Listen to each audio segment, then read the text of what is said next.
जेव्हा दोन वाहक एकमेकांसमोर उभे राहतात तेव्हा सह्याद्रीही आपला श्वास रोखून धरते. ऐका त्या रणांगणाची गाथा.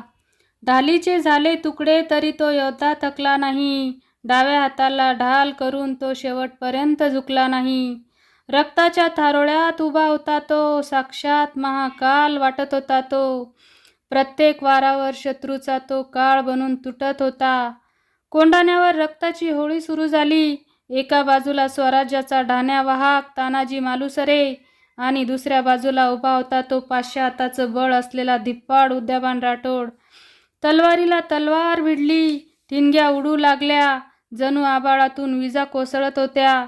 दोघेही थकायला तयार नव्हते आणि अचानक एक भीषण वार झाला आणि तानाजींची ढाल ताडकन तुटली.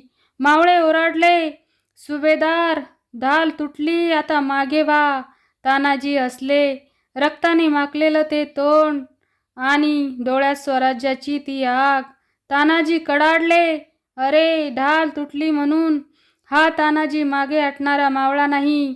डावा हात आमचा अजून शाबूत आहे." त्यांनी झटकन आपल्या डाव्या हाताला उपारनं गुंडाळलं आणि उद्देबानाचे ते जीवघेणे वार आपल्या उघड्या हातावर झेलू लागले. हाडं तुटत होती, मांस फाटत होतं, पण तानाजींची तलवार शत्रूला चिरत होती. लढाई टोकाला पोहोचली होती. तानाजींनी उद्देबानाचा शेवट तर केला, पण स्वतःचा देह ही रक्ताने पूर्ण न्हाऊन निघाला होता. तानाजी कोसळले आणि आपला सेनापती पडलेला पाहून मावळे धीर सोडू लागले. आता गडाचं काय होणार? भगवा फडकणार की मावळे मागे हटणार? पाहूया पुढच्या भागात. हर हर महादेव.